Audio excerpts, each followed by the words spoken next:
This is the only video you'll ever need to watch if you want to start landing clients and achieving real financial freedom with cold email. I remember being in your position, just starting out, completely lost and having no idea where to begin. And honestly, I just wished that someone would come and lay it all out for me step by step. So because I know exactly what it feels like, that's what I'm gonna do for you today. Now, I've sent millions of cold emails for myself and my clients, and I've also tested just about every single tool and strategy that's out there. This is gonna be a full cold email course for free. Just a clear step-by-step breakdown of everything you need to know to start landing clients and making serious money with cold email in 2025. Make sure you take notes, cut out all distractions, and lock in. Let's get into it. I'm now going to run you guys through this Gamma doc that I created called Cold Email Mastery. This document covers literally everything that you need to know about cold email. There isn't a single resource on the internet as of today that packs this much value or goes this deep into the topic of cold email. You don't need any prior experience to follow along. If you've never sent a cold email in your life, then I've got you covered. We're starting from scratch. Or even if you have tons of experience and you've sent millions of cold emails, then stick around again because we're going to be diving into many advanced strategies too. I'm going to start from the absolute basics and I'm going to turn you into a cold email master by the end of this. Go over it as many times as you need so you can actually understand every single detail. The people who actually take the time to understand every detail are the ones who separate themselves from the 99%. Who am I? Just a bit of context. My name is Zartarian. I'm the founder and CEO of Smartlead, a B2B cold email lead generation agency. I've sent over 5 million cold emails. I've booked over 2,000 sales calls for myself and my clients, and I've generated multiple six figures in closed deals for my clients. You can find all my content on Twitter, LinkedIn, YouTube, and Instagram. Now, here's everything that we're going to go over in this document. This is probably the most comprehensive cold email journey that you're going to find on the internet. And I'm going to walk you through each of these modules step by step in detail so that by the end of this video, there's absolutely nothing that you don't know and you can't do when it comes to cold email. So let's dive in. What is cold email? Well, cold email is a form of outbound marketing. The cold part comes in because you're reaching out to someone that you don't have any prior connection with. It refers to reaching out to someone you haven't connected with before. Just think of it like this. Instead of walking up to someone at a networking event and just awkwardly saying, hey, nice to meet you, you're just doing it through the magic of the internet. Now, cold emails, they are pretty similar to Facebook ads. If you're watching the World Cup final and an advert pops up on your TV telling you to buy a new watch, download an app, or anything else, you didn't ask for it, you don't know them, but they showed up anyway, okay? It's a form of outbound marketing. They are trying to get you to purchase something from their brand, learn more about their brand, or follow their brand on social media. In simple words, they want you to take some sort of action, and that's why it's called outbound marketing. Cold emails are exactly the same concept, but just over email instead of a paid advert on TV. So cold email basically involves sending out emails to a list of people that you don't know with the aim of getting them interested in a product or a service that you offer. Now, the good thing with cold email is that you can use different tools and software to automate the process, meaning that you can send 1,000, 10,000, or 100,000 emails a day without writing them one by one. And that's why it's so effective. Now, one thing that I should note is that cold email is only for B2B. Okay, you cannot cold email everyday consumers trying to sell them a piece of clothing or a shoe because usually it's against the law in most countries, but it varies by jurisdiction. You can't email the consumer directly. You can only email businesses. For example, if you own an energy drink company, you can't directly send consumers cold emails trying to sell your product. What you can do though is send cold emails to gyms, football stadiums, supermarkets, and other venues to get them to sell your energy drinks at their locations. As long as it's B2B, you're in the clear, and cold email becomes one of the most effective ways to grow a business. Now, what is the goal of a cold email? The goal of a cold email is simple. You just want to break the ice, start a conversation,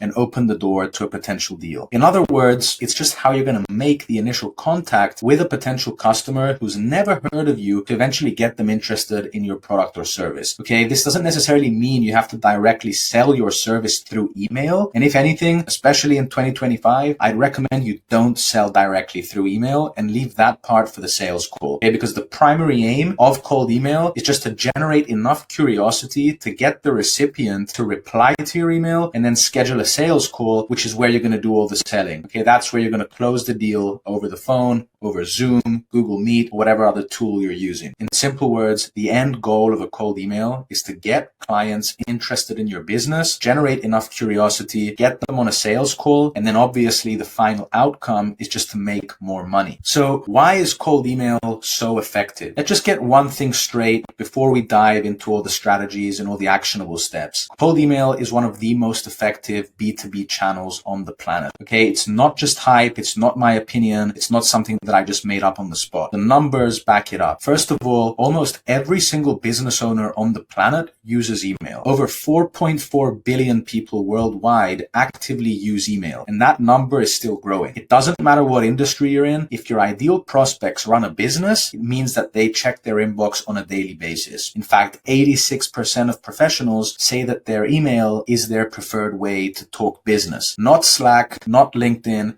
not DMs, not anything else, just email. Now, why does all this even matter? Because with cold email, you're not even trying to get seen. You are literally dropping your message or your email straight where people check their inboxes 15 times a day. Okay, so when you send a cold email, you're essentially landing in people's daily routine. You're not interrupting it. So just to sum it up, everyone uses email. Business owners prefer email. You can automate it. You can personalize it. You can scale it fast. It costs next to nothing to set up if you compare it to paid ads, and it gets you directly in front of relevant decision makers. Okay, if you're in B2B and you're not using cold email, you're basically ignoring the one channel where your dream clients are actually hanging out all day. So let's break it down into three main pillars: infrastructure, targeting, and messaging. So the infrastructure starts off with you purchasing 15 new custom domains from GoDaddy, setting up 30 email accounts with Google and Outlook, 2 email accounts per domain that you purchase. You're going to then sign up for Smartlead, which is the sending tool. You're going to connect the new email accounts to Smartlead, and then you're going to start the 14-day warm-up process in Smartlead so your emails don't land in spam. Once we finish with the infrastructure, we move on to targeting, and the first step in targeting is for you to clearly define your ideal client profile. We're then going to build your lead list using ListKit, Apollo, or LinkedIn Sales Navigator. We're going to verify that lead list using Million Verifier. We're going to enrich the lead list with Clay, and then we're going to clean and format the lead list for Smartlead. Now, I know some of these things may not make sense if you're just starting off with cold email, but I'm going to dive into each of these in precise detail as we move along. Now, the final step, once we finish with targeting, is messaging. So this refers to your scripts. We're going to write a 3-step email sequence, and we're going to write 3 to 4 variants for each step of the sequence so we can A/B test them and see what works best and what doesn't work. Now, once we finish with these 3 things, you're going to be ready to launch your cold email campaigns. So to recap, here's what you're doing in this exact order. You're buying domains, you're setting up email accounts, you're connecting them to the sending tool, you're warming them up in the sending tool, you're defining your ICP,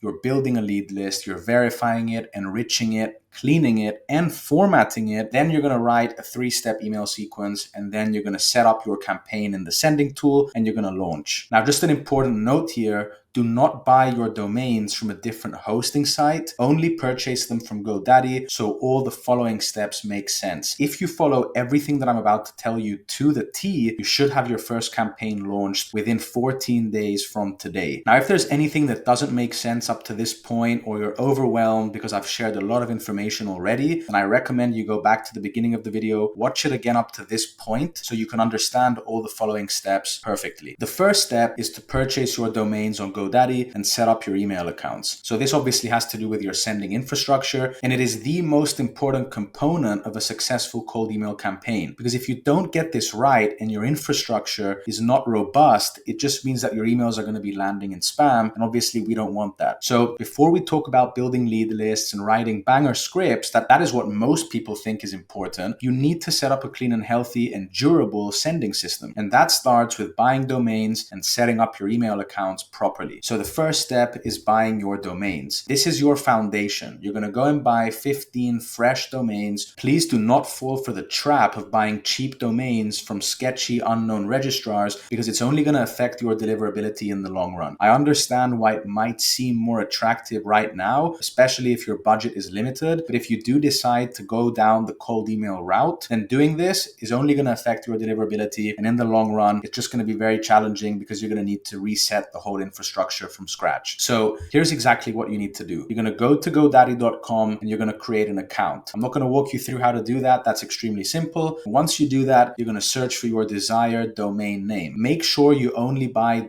.com domains. Uncheck all the add-ons. Choose a 1-year registration at the checkout, and that should be $12 per domain. And you want to repeat this process until you've bought 15 domains. Now you're going to ask me, how do I know what domains to buy? Well, if your company is called Sparklead.com like mine, the best way to go about finding an extra 15 domains is if you upload your main domain into ChatGPT and you just tell ChatGPT to come up with 50 similar variations by adding prefixes and suffixes to the main word, you're going to come up with 15 similar custom domains to your primary domain. Now, once you do that, you need to set up your email accounts. First option is to let a reseller do the whole thing for you. Now, what is an inbox reseller? It's a business that essentially buys email accounts in bulk and then resells them to other businesses or individuals like you. Now, what does this mean for you? It just means that you purchase the domains from GoDaddy and the reseller business does everything else. Now, for 99% of people watching this video, I recommend that you go down this route. It's cheaper than going directly through Google and Outlook. Deliverability tends to be better. The reseller handles all the technical setup like the DNS, SPF, DKIM, and DMARC configuration. They upload everything into Smartlead for you, and they start the warm-up process for you automatically. So remember all the steps that I mentioned previously that you need to do. If you go with a reseller,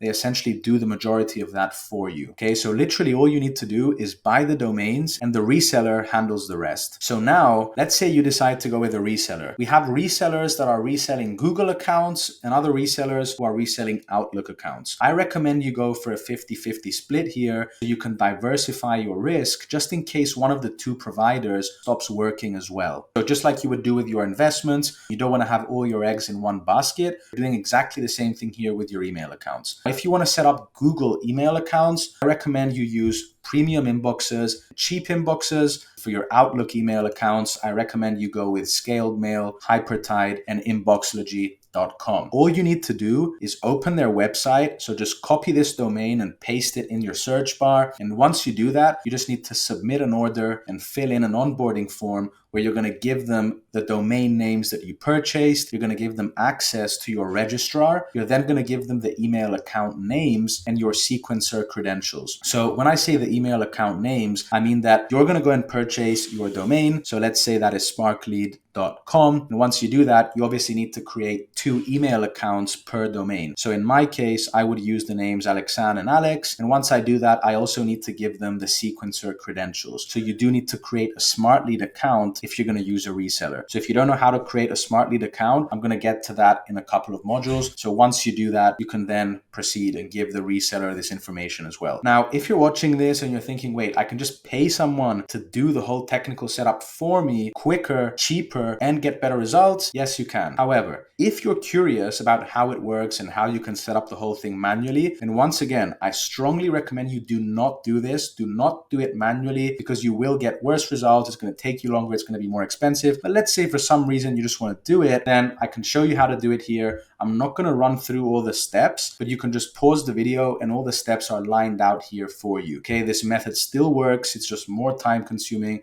and requires a lot of attention to detail. So I'm just going to scroll through this. Feel free to pause the video at any time just so you can go through these steps yourself. Now, if you were to do this, you just need to repeat this process for at least 15 new GoDaddy domains, and you can add 2 unique users per domain for double the amount of email accounts you send from. And you can also hire a VA to do this for you. So for example, if you just go into Fiverr, you can find someone who can set these things up for you and you can pay them $5 per new email account, but I don't recommend you do this. So now you've set your email accounts up with the resellers. They're going to do the whole thing for you. The next step is to sign up and connect your email accounts to Smartlead. Now, Smartlead, for those of you that don't know, It's like Instantly. It's the sending tool that you're going to be using to launch your cold email campaigns. First thing you need to do is obviously to sign up to Smartlead. Once again, I'm not going to show you how to do that. It's extremely simple. You just need to log in, make an account, and that's it. But another important note here, if you went down the reseller route for your inboxes, which is what I recommended, you do not need to connect your email accounts manually. All you need to do once you create your Smartlead account is give your login credentials to the reseller, and they're going to come in and set everything up for you. Okay, so all you need to do is sign up for Smartlead, give the reseller access to your Smartlead account where they're going to tell you how to do that. That's it.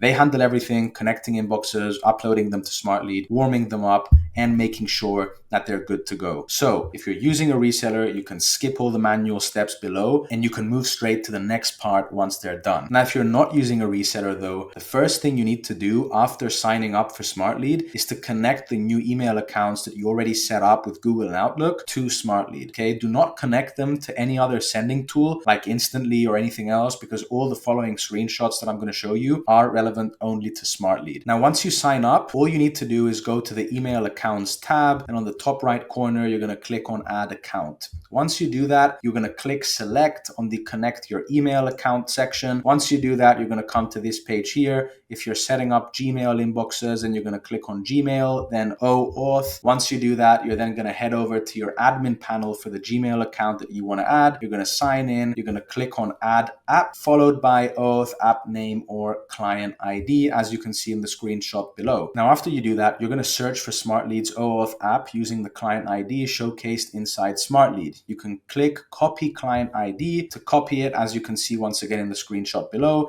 and you're going to paste it in the client ID bar in Google Admin, and you're going to click on select. Once you do that, you're going to come to this page. You're going to select the OAuth client ID that appears. You're going to press select in the bottom right corner. And then you're going to come to this page here. You're going to click on trusted, continue, and then finish. And that's it. You're going to head back to Smartlead. You're going to connect the G Suite account, as you can see here. And you're going to repeat the exact same process for all email accounts. Now, one more thing I just want to make extremely clear once again is that if you went with a reseller, this is not relevant to you because the reseller connects the email accounts for you. Quick heads up, if you're watching this and you're thinking, damn, I just wish I had someone who could help me with all this, then check out the 2 links below. Whether you're a B2B business and you want this completely done for you, or you run an agency and you just want help learning it step by step, I've got you covered. Once we connect our email accounts, we want to start the 14-day warm-up process in Smartlead. Once you complete this process, you've finished the infrastructure section of your cold email journey so far. So then we can move on to targeting. So you remember in the journey that I showed you previously, you purchase your domains, you set up your email accounts, you sign up for Smartlead, you connect the email accounts to Smartlead, and then you warm them up. Now, once again, if you're going with a reseller, then all you need to do are steps 1 and 3. Now, if you're not using a reseller though, then this is how I want you to warm up your email accounts within Smartlead. First, you're going to click on email accounts. Then you're going to click on each individual email account that you have in Smartlead, and you're going to do the following process. In the general section, you're going to set the messages per day to 15, and you're going to set the minimum time gap to 20. You're then going to scroll down once again in the general section still, and you're going to set your signature. This is going to be your custom signature at the bottom of every email that you send out. And usually what I'd recommend people to include in their signature is just thanks, name, job title, and company name. Now, as you can see in the screenshot here, I know this screenshot looks a bit weird and it has a couple of curly brackets. That's called Spintax. So don't let that confuse you, because there's a whole module covering how to add Spintax to your signature and to your emails. All you need to know is that you need to add thanks, your name, your job title, and company name. You now have a signature that's going to be inserted by default at the bottom of every email that you send. Now, if you don't want to have your signature at the bottom of the email and you want to have it somewhere in between, then you can just type the % signature and then the % sign if you want to insert it somewhere else. And once that's done, you're going to scroll further down and you're going to tick use a custom tracking domain. Then you're going to insert the CNAME record for this domain, and you're going to click save. Once you do that, you're going to log into GoDaddy, you're going to select the domain that you want to warm up, and you're going to click on manage DNS. Once you do that, you're going to click on add a new record, as you can see in the screenshot, and you're just going to insert the following information, just literally copy paste it in there, and then you're going to head back into Smartlead, and in the custom domain section, you're just going to set http email tracking .thenewdomain.com, and you're going to click on save. Now, I know once again that everything I've been talking about so far is extremely technical, technical, but if you went with a reseller, you can just skip all these things. The next step is the actual warm-up process. Once again, you just need to select the individual email account now, but this time, instead of going to the general section, you're going to go to the warm-up section and you're going to click on enable warm-up. Then all I want you to do is just copy all the numbers, everything that you can see on the screen, just copy that. Total number of warm-up emails is 20, the daily ramp-up is 4, the randomized number is 10 to 20, the reply rate is 75%. Then you just want to add a custom warm-up identifier tag and then just leave the last 3 boxes at the bottom unchecked. Once you have these settings in place, just click on update and that's it. Your warm-up settings are ready. You can now go back to your email accounts and make sure that under warm-up enabled, it just says yes in green. Now, keep in mind, your email accounts won't have a reputation yet because you've just started the warm-up, but give it a few days, and then your reputation is also going to be 100%. Now, what you need to do now is just repeat the process in the exact same way for every email account in your list. And once you've done that, you just want to leave it on for 14 days from the moment you complete this step. Okay, so you now essentially have 14 days to go through all the other steps, targeting and script writing, and then you will be ready to launch your first campaign straight after the warm-up process is complete. So if you've made it this far in the video, then I'm already going to tell you congratulations, because you've made it through the most boring part of the video, which is all the technical setup. Now we're going to get into all the interesting stuff and all the things that are extremely important to guarantee that you get results. So now that you've powered through all the boring stuff, it's time to get going with one of the most important sections of this entire document, and that is defining your ideal client profile. If you don't do this properly, it will affect the entire success of your whole campaign. And to create an effective cold email strategy, you need to have a crystal clear understanding of your ICP. If you can start off your cold email journey with a single, extremely well-defined ICP, I guarantee 100% that it's going to substantially boost the results that you see instantly. If you don't know who your ICP is, then you're essentially setting yourself up for failure instantly. Now, what is an ideal client profile? It's just a detailed and well-defined understanding of the perfect company and the perfect person at that company who is a decision maker for your products or your services. In other words, it's just a description of the perfect company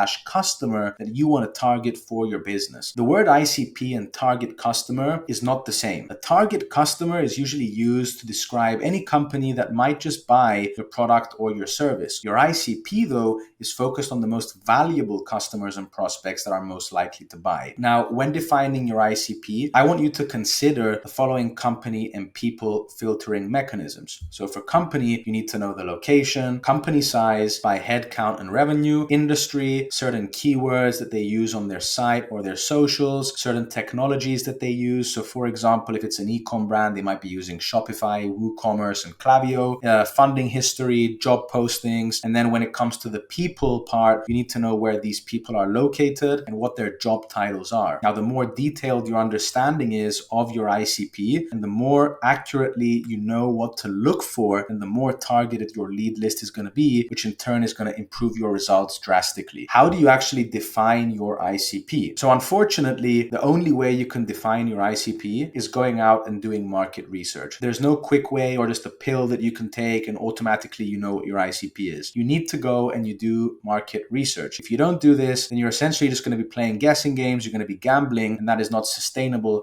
and it's not going to get you consistent long-term results. So a couple of questions that you can ask yourself is just, what industry are my clients in? Where are they located? What is their company size? What technologies are they using that my product could enhance or replace? Are they hiring for certain positions? Who are the decision makers? And then to get an even clearer understanding on these questions, you can use the following 3 strategies. Build a Dream 100 list. This is just a list of 100 companies that you'd love to work with. Go and do some research. Find 100 companies that if I came tomorrow and told you these people want to work with you, you would be over the moon. Once you do that, just identify what shared characteristics all these companies have, and that's going to give you a better understanding of your ICP. Now, the next thing is you need to tap into your personal brand to connect with industry experts and also then conduct your own market research in niche groups. One thing that's worth noting is that if you're just getting started, you won't have a perfect idea of your ICP right from the get-go. And running cold email campaigns is actually the best way to get clearer on this. So just keep going, because the more email scripts you write, the more lead lists that you build, the more campaigns you launch, and the more responses you receive, the more accurately you're going to be able to identify your ICP, and I can guarantee that. So once again, I know I've given you a lot of information. So if there's one thing that I want you to do right now, this is your homework for the ICP module, is just go ahead, write down all these 10 questions on a piece of paper and answer them precisely as if you were going to submit them to me. If you can answer these questions, and I know for a fact that it's definitely going to take you some time and it's going to require some thinking and research, but once you do answer these 10 questions, there is no way that you won't have a better understanding of your ideal client profile. And that is essential for the next section, which has to do with building your lead list. Because if you don't know what your ICP is, can't possibly go out there and build a lead list targeting those people. So section 8 is now signing up and redeeming your leads from Apollo and ListKit. So now that you've clearly identified your ICP, you need to build a lead list of potential leads. Now, there are two main tools that I recommend you do this. You can either go for Apollo.io or ListKit.io. Now, there's a bunch of other tools that you could go for as well, like StoreLeads or Crunchbase, or just a bunch of other ones, but I recommend to keep things simple, you just go with Apollo or ListKit. Both these tools do exactly the same thing. They will help you find companies and people that match your ICP, and then they're going to give you the email addresses of those people so you can then go ahead and reach out to them. The layout, the process, and the results that you're going to get from those databases is nearly identical. They both work. They're both really good. If you want my personal opinion, I used to use ListKit, but now I use Apollo more just because I found that it tends to give me more data, more flexibility, and I seem to find more email addresses based on the filters that I use. The only caveat with Apollo that I should mention is that you need to verify your lead lists with a separate tool when you're using Apollo. Whereas if you're using ListKit, it does the verification for you. If you're going to then go ahead and verify your email addresses, I'd recommend you use Million Verifier or ListMint. To be honest with you, even if you're building a list in ListKit, I would recommend that you verify it again using Million Verifier or ListMint just to triple check that all these email addresses are verified, and that they're not outdated, and that they actually exist. So let's start with ListKit.io. The first thing you need to do is just sign up for ListKit. You can just sign up for the professional plan, that's $97 per month. Now, the way that ListKit works is that you're essentially paying for credits, and a credit is a verified email address that you can then add to your Smartlead campaigns and set cold emails to. In simple words, you're paying for verified email address credits. And as you can see in the screenshot, for $97 a month, you can get 2,000 triple verified email credits. Now, once you finish signing up and you receive your credits and you log in to ListKit now that you're a subscriber, you're going to come to this page. Now, as you can see here on the left column, we have the B2B search, email verification, order history, learn, and workflows. To build your actual lead lists, you're going to go to the B2B search. And then once you do that, you have the companies tab and you have the people's tab. Now, within each search, you can set the filters that you want that accurately represent your ICP. So remember previously when I told you that for the companies, you need to know what industry they're in, what technologies they use, and a bunch of other things that I mentioned previously. Well, here they are under the companies tab. You can now select the industry, technology, employees, etc., etc. And then if you were to click on the people search, you would then get the opportunity to fill in all the job titles that you want as well. One thing that ListKit does that is extremely helpful if you're just starting out with cold email is that if you select on filters here in the top right corner, you're then going to come to this page here where you can select predefined filters. And what are predefined filters? These are just some options the founders of ListKit, so shout out to them, they've built out for you already. So for example, if you run a marketing agency and you want to reach out to e-com companies, you can find decision makers at e-com companies. Or if you want to reach out to marketing agencies, med spas, dental clinics, or all these companies right here, then you can just click on one of those options and it's going to show you all the filters. Now, the good thing is that if the predefined filters are not exactly what you're looking for,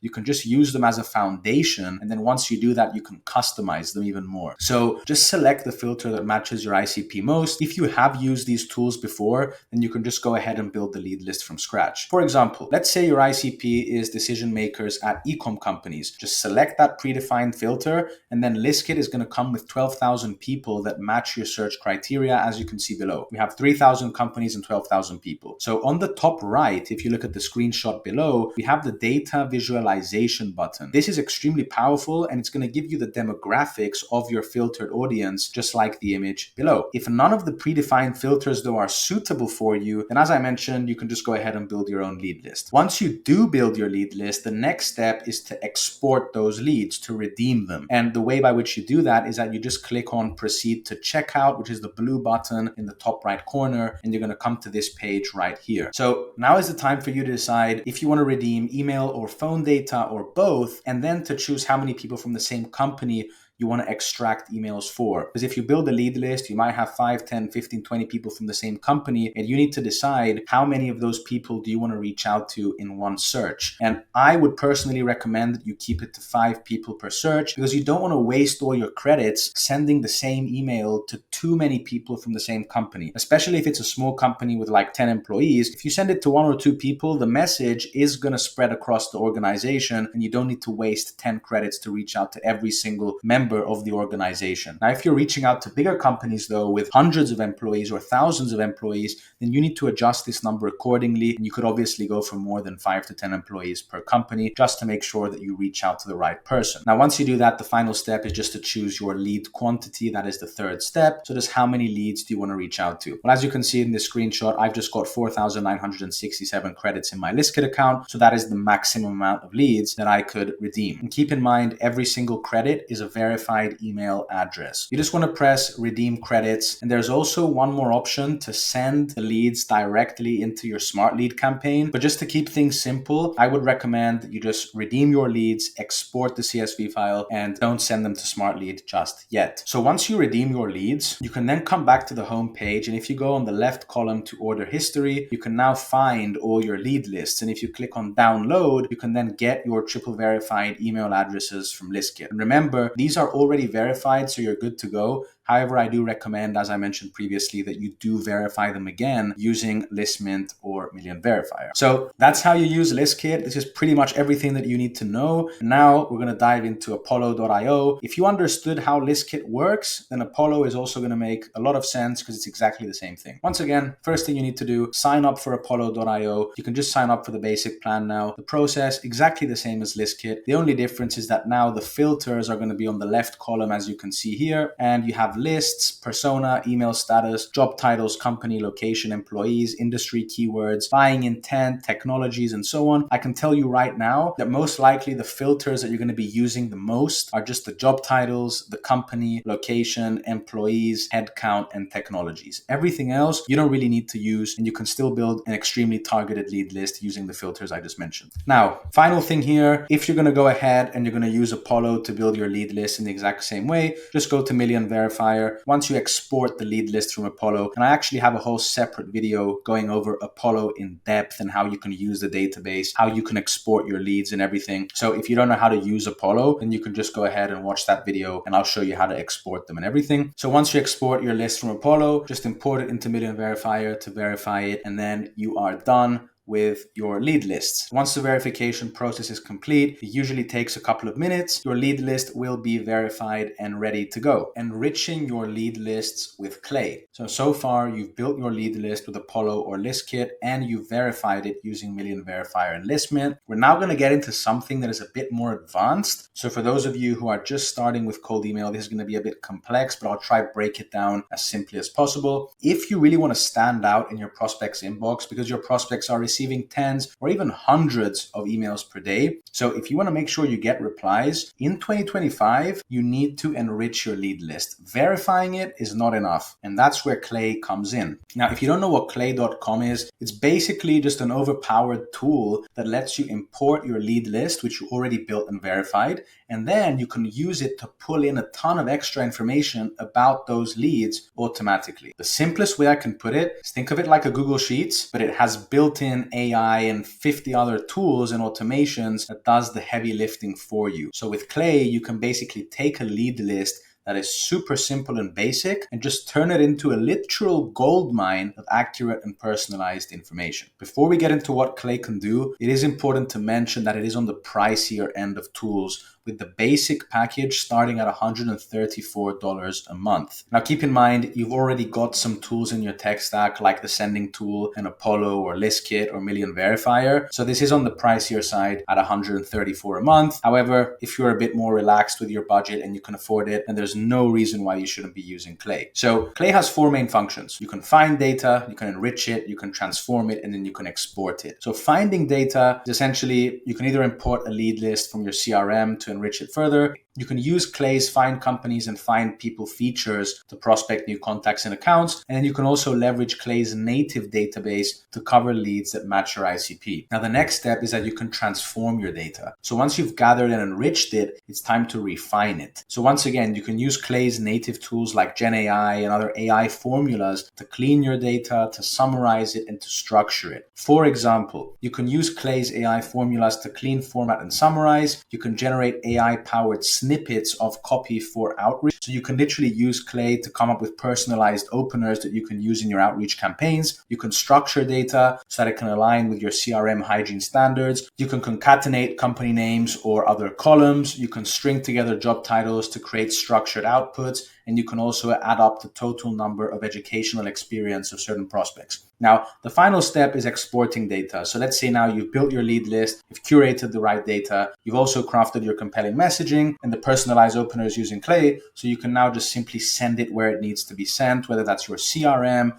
a data warehouse, or even your sequencing tool directly, okay? And that's how you can put all the information that you've used in Clay into action. In a nutshell, this is what Clay can offer, and based on my experience, it is 100% worth the investment. So I am going to go over a few things that Clay can do in more detail. However, it would take way too much time for me to dive into every single aspect of Clay. So my personal advice, and I also did this before I started using Clay, is to simply Google search Clay University. Once you do that, just click on the first link that says Clay University, Shape Your Learning. Click on that link and you're going to come to this page right here. Just click on Start Learning, and the team at Clay, shout out to them. They explain everything exceptionally and a lot better than I could do, and they break it down into smaller videos that are super digestible for you to understand what Clay looks like, how it works, and what you can do with it, how you can normalize data, enrich data, clean data, filter data, how you can do everything. So go and watch Clay University. There's like 20 lessons in there. And once you do that, I guarantee you'll have a pretty good understanding of how to use it. So once again, just to give you guys a brief understanding of what Clay can do, let's say you build a lead list in Apollo and it looks like this, as you can see below, when you first import it into Clay. So this information,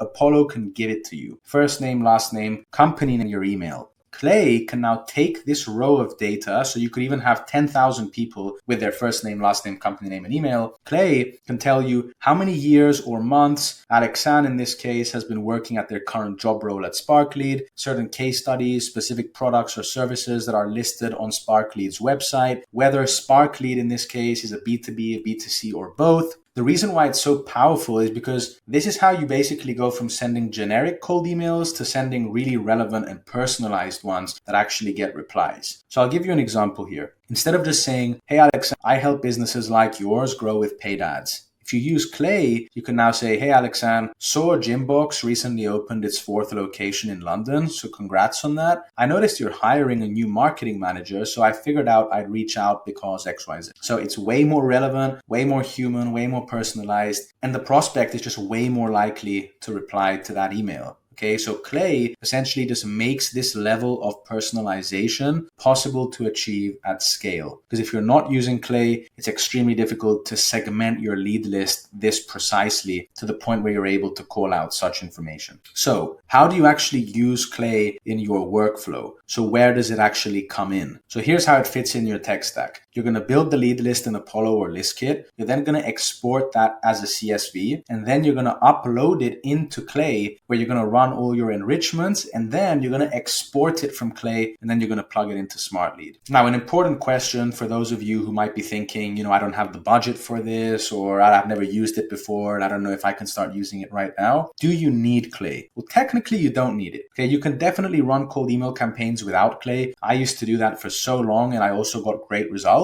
The difference is that without Clay, especially now that a lot of people are using Clay, your competition is also a lot stronger. So you just just won't be able to personalize at the same level as those people, which means your emails are just going to come off a bit more generic. Okay, so there is a way to compensate for this though. You can manually segment your lead lists so each campaign still feels personal, even if you're not pulling in custom data for every single lead. So I'll give you an example. If you're building a list in Apollo with 10, 20, 30,000 prospects and you upload that into Clay can do its magic and you can still personalize even if you have a broad lead list. If you're not going to use Clay, you need to use segmentation-based personalization. So this method is essentially the alternative to personalizing every email with data enrichments in Clay. So essentially what you're doing is you're breaking down your lead lists that you're building in Apollo or ListKit into smaller, more specific groups based on shared characteristics when you're building them. So I'll give you an example of what this looks like. So let's say you're in Apollo right now and you want to send emails to all marketing agencies worldwide. The best thing you can say in your scripts is, hey, first name, notice that you work at marketing agency. That's it. Let's add a bit of segmentation. So let's say now in Apollo, you also add a job title, okay? One campaign targeting the CMOs and another campaign targeting the founders. So all of a sudden now you've used two filters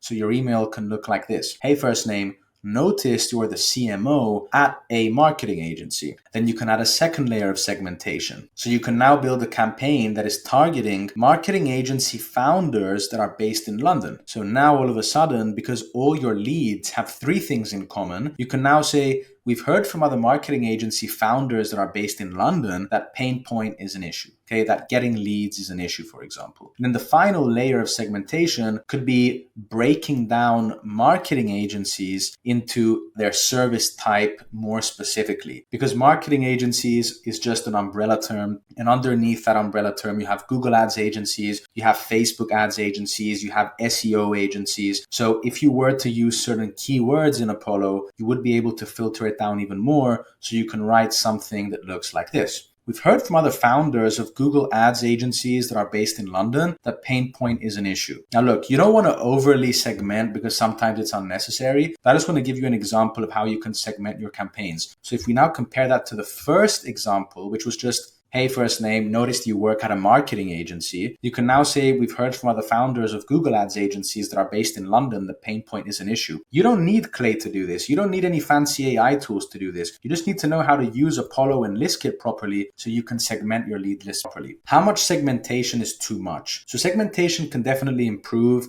personalization and your results, but you don't want to narrow it down too much where your lead list becomes too small. Because keep in mind, every time you add a new layer of filters and segmentation, it means that the size of the lead list is going to reduce, because there's more marketing agencies in the world than there are Google Ads agencies, for example, or there's more marketing agencies all over the world than there are just in London. So just a good rule of thumb is that every campaign should target at least 800 to 1,000 prospects. That way you have enough prospects to reach out to per campaign, where two things. First of all, it's a big enough sample size for you to gather data, optimize the process, and just draw some reasonable conclusions. And then second, it's just not going to be annoying because you're not going to have to build new campaigns every day. So you just need to find the balance between relevance and reach. So to summarize, both Clay and segmentation-based personalization work really well. It just depends on how much money you have available, how much you want to invest in your cold email campaigns as well. If you feel more comfortable with your budget, use Clay. You're now officially done with the targeting section of your journey, and we're going to move on to messaging. So you've got your email accounts warming up, your lead lists are built out, and your data is enriched. Now it's time to write emails that are resonating with your ICP, okay? So before we jump into all the different components of a killer email script that I'm going to show you how to write, we need to take a step back and just understand, how does cold email messaging actually work? Okay, because if you just start writing random scripts and sending them out with no strategy, your results are going to be random too, and you're just not going to get any, basically. So what does the cold email messaging stack look like? So when we talk about cold email copy, we're not just talking about one email. You need to build a sequence of usually 2 to 3 steps. Now, each step has its own function. And here are all the different components of an email script too. We have the subject line that's going to sell the open. We have the opener. We have the body. We have the call to action that's going to make sure that the prospect takes the next step after reading your email. And then we also have follow-ups. Now, by the end of this, you will have a 3-step email sequence built out for your offer. And you're also going to know how to test 3 to 4 variants for each step. Now, final note before we dive in, if you've made it this far in the document, you are ahead of 99% of people. Most people have no idea how to set up proper infrastructure, build targeted lead lists, or write killer scripts. You are about to learn how to write messaging that is strategic, that is tested, and actually gets replies. So let's get into it. Cold email subject lines. This is the first step to writing a cold email that wins. You can write the absolute best cold email in the world, but it means nothing if the prospect doesn't open that email. So there's just a screenshot here for me to show you what the subject line looks like. The bold writing is the subject line. Shout out to Andre and all the guys at ListKit. This is just an email that I got from them. It says get access to ListKit's enterprise pricing. That is the subject line. So you've all received emails before. You know what sort of subject lines get you to open an email. Okay, the subject line has two goals. The first goal is to sell the open. This just means that it has to get you to open the email. The second goal is that it has to create curiosity, meaning that the subject line has to make the person actually want to find out what could be written in the email. So I'm going to be honest with you, subject lines should be the component of a cold email that you spend the least amount of time on. The best subject line that has worked for me so far is just thoughts first name. The reason why it works so well is because it's so short and it's straight to the point. It literally prepares you to start thinking, so it gets the prospect in thinking mode, and it's more than enough to make someone open the email and just be curious to what you have to say. Remember, you're not trying to sell your actual service through the subject line, so don't confuse that. You don't need to talk about your offer. You don't need to mention anything too salesy. The only thing you need to do is get them to open the email. And the way to do that is by making it clear that it's not going to be a sales pitch. Now, I prefer to just give you a couple of plug and play templates here because I don't want you spending time thinking about subject lines. Just literally take these and substitute it with your name, your company name, and so on. And those are good to go. Question for first name, question about company name, first name, your name, intro, company name, your company name, and then first name, and then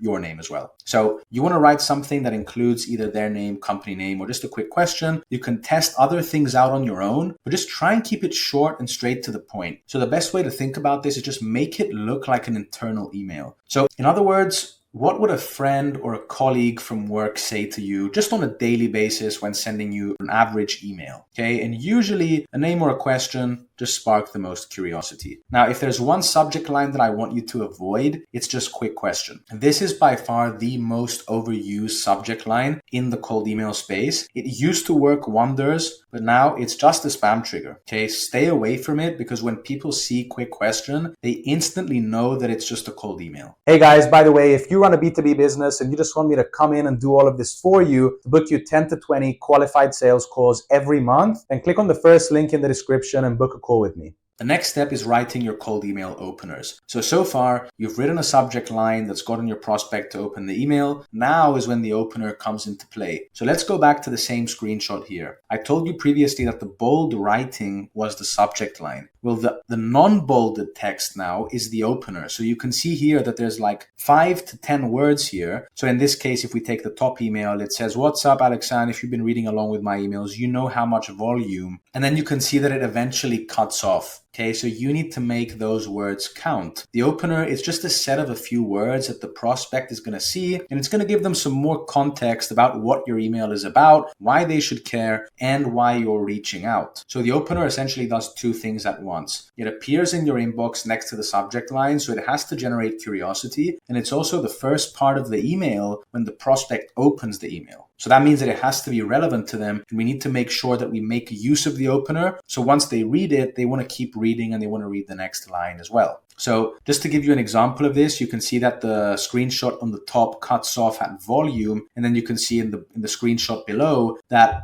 let's say I'm a gym owner in London. My gym is called Gymbox. This is just an example I made up on the spot. Yeah, I don't actually own a gym that's called Gymbox. The subject line is Thoughts Alexan, and the opener is just, "Hey, I was searching for the top bodybuilding gyms to visit in London and came across Gymbox's website. Congrats on all the 5-star reviews." So this is the opener. Keep in mind, the person who's going to receive this email is only going to see the first couple of words. So if I get an email saying, "Hey, Alexander, we're searching for the top bodybuilding gyms to visit in London," and it cuts off there, that is extremely relevant to me. And you can bet that I'm reading that email for sure. It mentions I'm in London. It then mentions the name of my company. It says that I'm a bodybuilding gym. I'm not just a gym. So it's even more personalized. And it also compliments me and it strokes my ego because it refers to my 5-star reviews. So if I'm a gym owner, I'm thinking, damn, this guy really checked out my gym. I should probably hear him out because it's different to all the other emails that I receive on a daily basis. This looks like a very personalized email, and it looks like something that someone would take the time to research and write by hand. The difference, though, is that to us,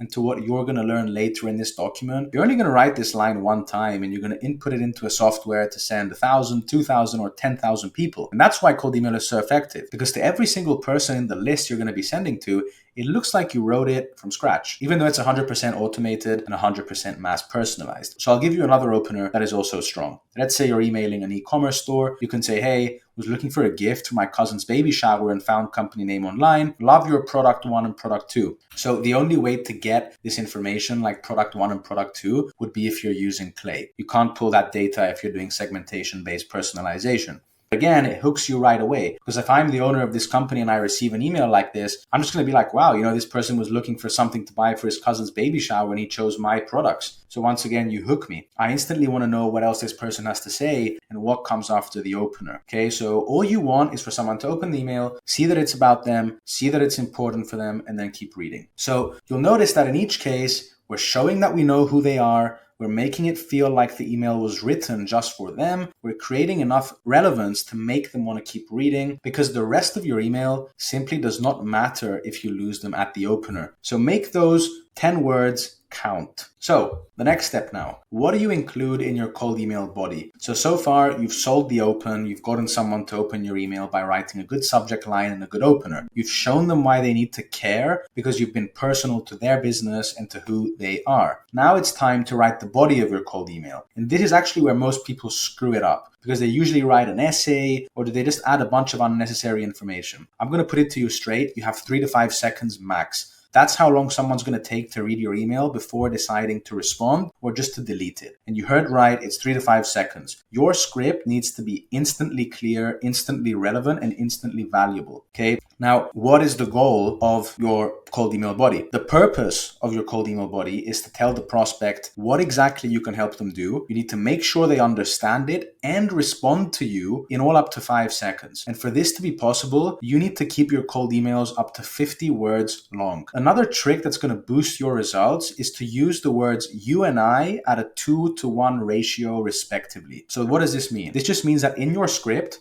for every time you use the word I or we, you use the word you twice. This ratio is extremely important because it makes sure that the emphasis of your email is the prospect, what you can help the prospect achieve, and how you can help the prospect achieve it. Because don't forget, it's not about you and it's only about the person who's reading your email. They don't care about you. You're a stranger to them and you need to make it about them. So if we continue the gym example from before, let's say you run marketing services for gyms and you're emailing gym owners to offer your marketing service. This is what the full email would look like now. Hey Alexandre, searching for the top bodybuilding gyms to visit in London and came across Gymbox's website. Congrats on all the 5-star reviews. We can help you sign 20 plus new gym members every single month with our gym growth strategy, or you don't pay. Just recently, we helped Pure Gym get 30 plus signups in 20 days using this exact process. So this is exactly what we can help them do. Now, one thing I want to make clear, I don't care. Your prospect doesn't care. No one cares if you can do it through Facebook ads, Google ads, door-to-door sales, cold calling, forcing people to sign up because you have a gun to their head. No one cares how you're going to help them get the results. The only thing they care about is that they want 20 plus new gym members every single month. Okay, so if you start sending cold emails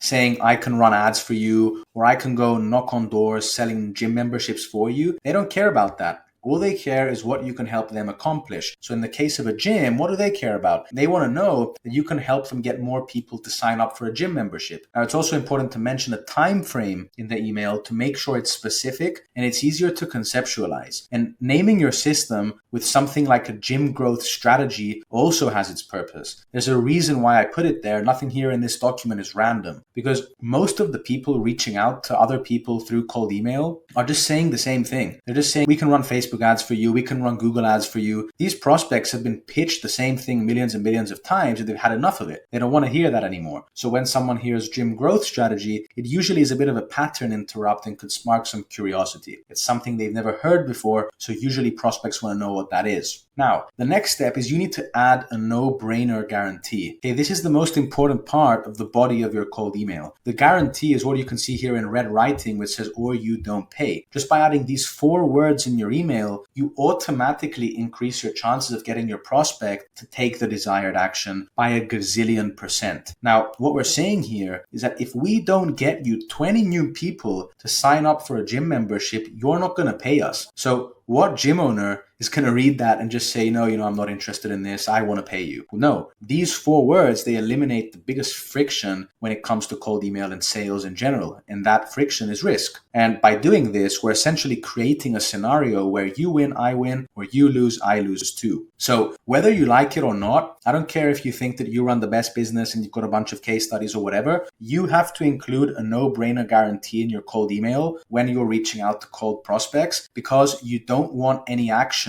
not to be taken because of perceived risk. And it goes without saying that this guarantee comes with stipulations. So not everyone qualifies for the guarantee. I'm not going to give this guarantee to any gym. If there's a gym that doesn't match my qualification criteria, then I'm just going to say that, we have this guarantee, but it's not applicable to everyone. And unfortunately, we can't offer it to you for the following reasons. But just the fact that you have the guarantee there is enough to get a prospect on a call with you for you to then discuss all these stipulations. So essentially, by including this guarantee, you're basically solving all those what if questions. So what if I don't get 20 new people to sign up for a gym membership? What if I pay him and he doesn't get any results? What if he's a scammer? What if I pay him and instead of 20, he gets 17 people? What exactly is going to happen? So what if? Include a guarantee. It doesn't need to be or you don't pay. You could literally say, well, we'll keep working with you for free until we hit that target, or we'll give you a 50% refund or 100% refund. There's a bunch of ways that you could go about your guarantee. Now, a couple of things that you want to avoid is that you want to be specific, okay? So you want to avoid using phrases like, I help businesses grow, we provide innovative solutions, we offer best-in-class service. These are basically the things that don't really mean anything. So you think they mean something, but they actually don't mean anything if you actually think about it. It's vague, it's boring, and it's instantly forgettable, okay? You need to tell them exactly what you can do for them and leave no room for assumptions or interpretations, okay? So I want to end this section on an important note. If you're thinking, I'm not targeting gyms, this is not relevant to me, these scripts are just, I'm not going to use these scripts, why is it even useful? Here's my answer to you. It doesn't matter what niche you're in, the structure, the concepts, and the fundamentals are the same. I'm trying to make you understand the way of thinking so you can then go ahead and write as many scripts as you want, okay? And later on in this document, once we go through every component, once I'm confident that you know everything and you know how to think about writing cold email scripts, I'm going to give you your proven script templates that you can easily tailor and customize for your specific offer. We're now going to move on to your cold email call to action, okay? In other words, your CTA.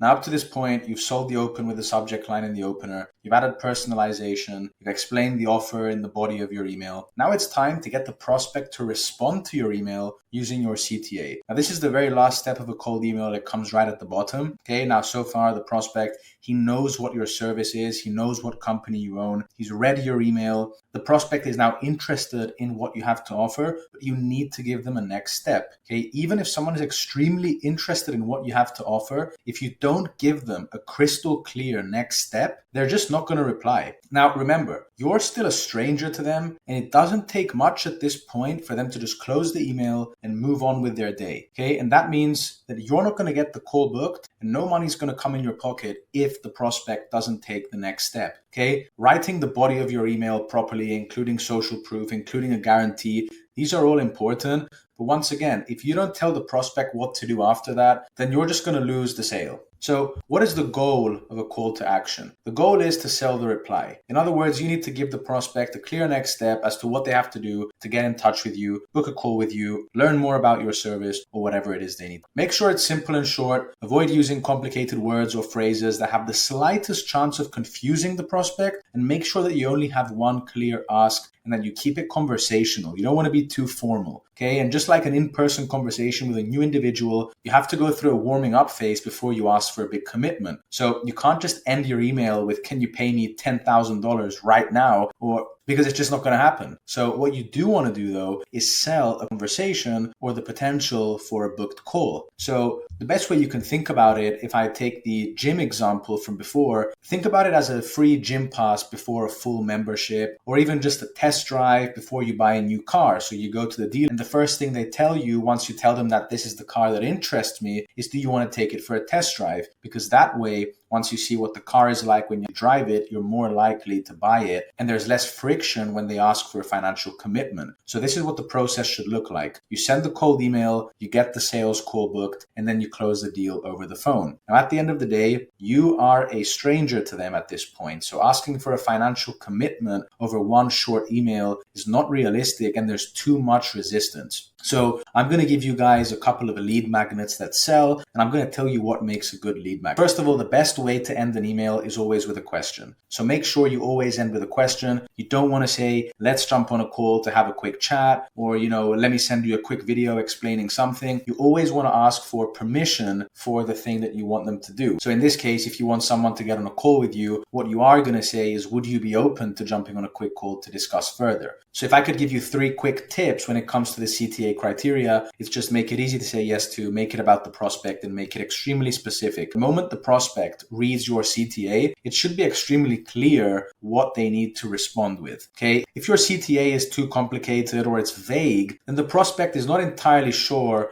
what you're asking. So I'll give you an example. If you end your email saying, would it be worth exploring more? That does make sense and it is pretty clear, but it wouldn't work as well as you saying, would you be open to jumping on a quick call to discuss the details further? Because worth exploring more is slightly more vague. Okay. So here are a couple of good CTAs that you can use. These have worked really well for me. Mind if I share a quick video explaining further? Mind if I send over an email flowchart that I drew up for you based on your website? You can just go through these. I'm not going to read through all of them. These are pretty specific and you can just get some ideas from here and then tailor it to your specific offer. But there are a couple of more standard ones like, is this something you'd be interested in? Open to hearing how we can help you? Would you like to discuss the next steps? You don't always need to be too specific. For example, by you saying, mind if I send over a sample YouTube thumbnail? That's slightly more specific. And obviously, if you're not making YouTube videos, if you're not a content agency, that's not going to be relevant to you. But there are a couple of other ones that can work across all offers. Now, a couple of bad CTAs that you shouldn't use. Now, this is in terms of giving away a free lead magnet. You should never say, I put together a video going over the best email marketing practices for 2024. The reason why these never work is because this is broad, it's too generic, it's something that I can find on the internet. If I just type on the internet, what are the best ways to do email marketing in 2025?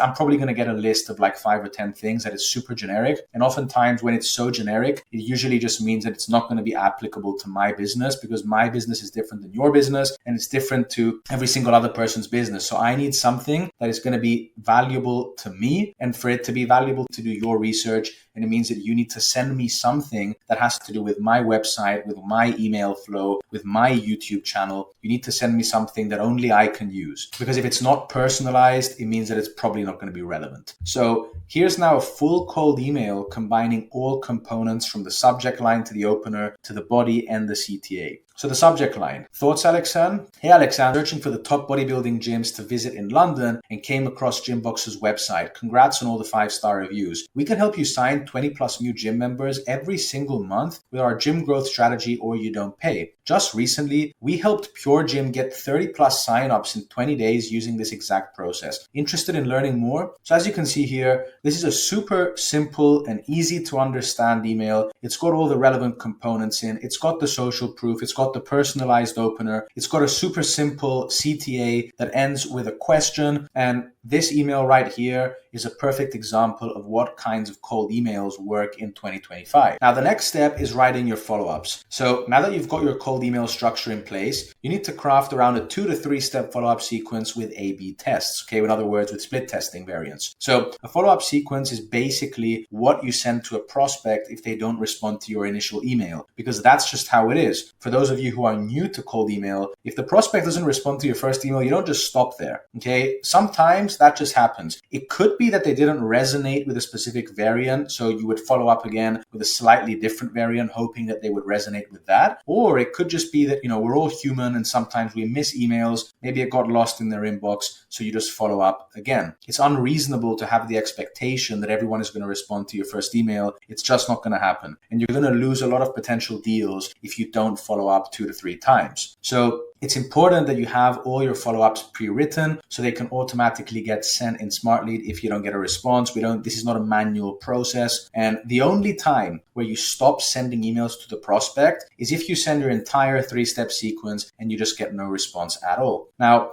another important aspect of cold email, not only do you need to follow up, but you need to create different variations for each step of the sequence. And I'm going to show you exactly what this looks like. Now, what this means though, is that your variations are basically going to be saying the same thing, using different angles and messaging types. And then based on the number of responses that you get from each angle, you can double down on the variations that are working better. Now, this is exactly what the process of testing looks like. Trial, you track and you monitor the data, you evaluate the data, you then adjust based on your evaluations and try new variants, and then you repeat the process. So the process of testing and optimizing is continuous. You never stop. You're always testing, eliminating things that don't work, and doubling down on things that do work. So what does your 3-step email sequence look like with A/B tests? So you'll have email 1, email 2, and email 3. You can wait 3 days before sending each subsequent email. And then you have email 1A, B, and C. And then for emails 2 and 3, you can have 2 variations for each as opposed to 3 like you do for the first variant. So I'll just give you a real example. If we go back to the marketing example for gyms. So the first variant for email 1 is just going to be the example that I previously read out. And then we could split test this with a pain point / solution framework. So we're basically going to say the same thing, but this is how we're going to say it. Alexander, are you struggling to consistently attract new members outside of peak months? If so, we've built a system specifically for bodybuilding gyms like Gymbox in this case,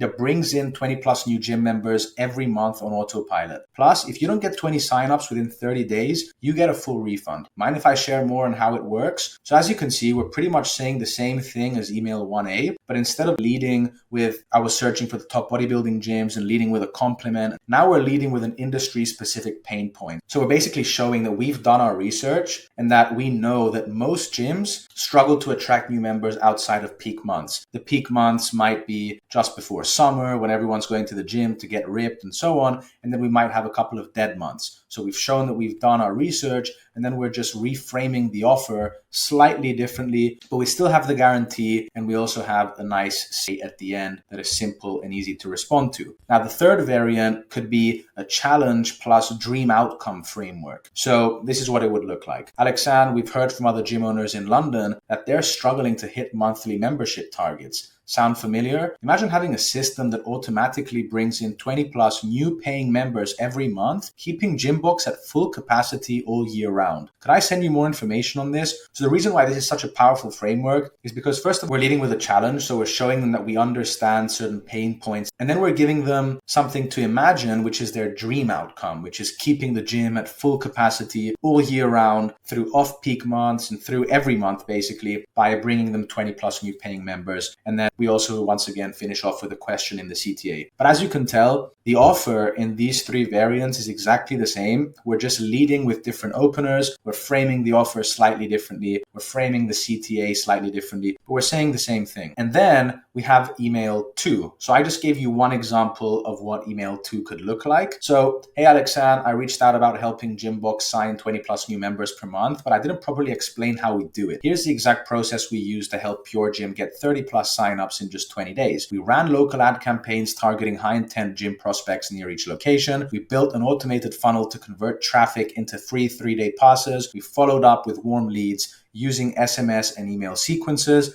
And this helped Pure Gym add 30 new members in 3 weeks in its plug and play system. Would you be interested in seeing how this could work for Gymbox? So there's a lot of strategy that comes into play in this follow-up email. So as you can tell, it has more explanation here. So we're basically now not only saying what the offer is, which is like getting them 20 new members per month. Now we're going into detail about how we do it and how we specifically helped a similar company like the company we're reaching out to, which in this case is Pure Gym, get a similar result in just 20 days in this case. And then we break it down into 3 specific processes. So in this case, we do have the social proof.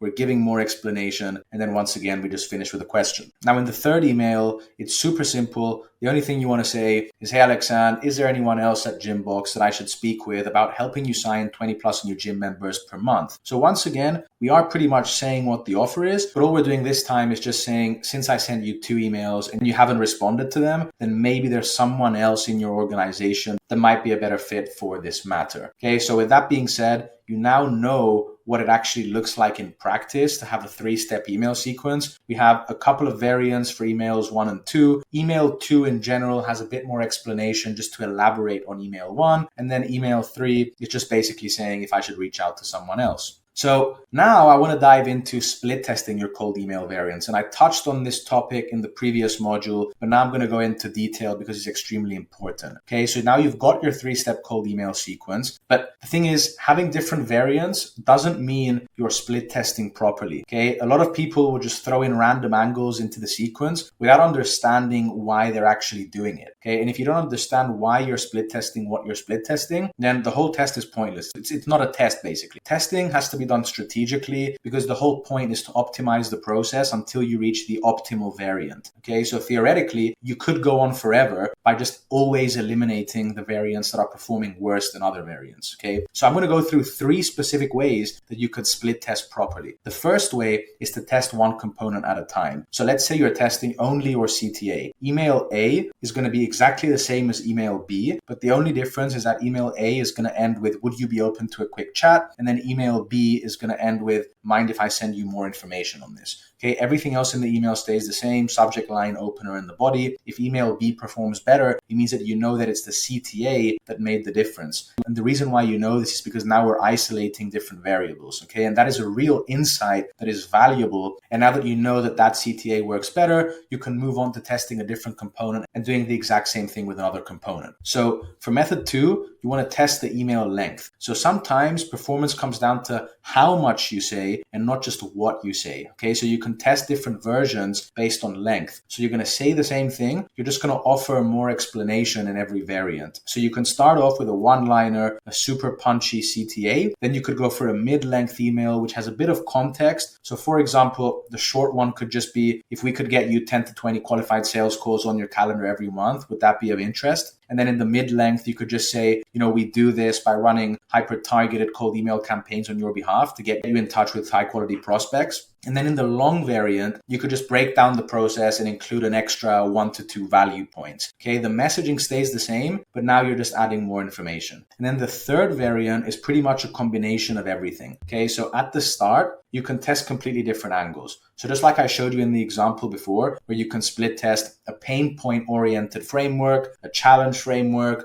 or a dream outcome framework, you could go for a variety of different angles that are completely different. And then once you do that, you take the winning variant and then you start optimizing it one component at a time. So you'll test the openers, you'll test the guarantees, you'll test the CTAs. And then the idea here is to go from broad split testing to narrow split testing and then fine tuning until you've got a proven message that consistently gets replies. Because in theory, there is no point of running email variants that have proven not to work. Okay, so here are a few things to keep in mind. One thing that's extremely important is to run a large enough sample size so that the data you gather is actually meaningful. You can't just send 20 emails and say this is performing better than the other one. You typically need to send at least 150 to 200 emails per variant for you to come to some sort of reasonable conclusion. Then you also need to track all your results in a simple document like a Google Sheet. Kill the weak performers fast. Don't wait until you send 1,000, 2,000 emails per variant until you decide. Document everything. You don't just test to say that you're testing. If you don't know why you're testing, then just don't test. But now you know how to test because I just told you 3 ways to do it.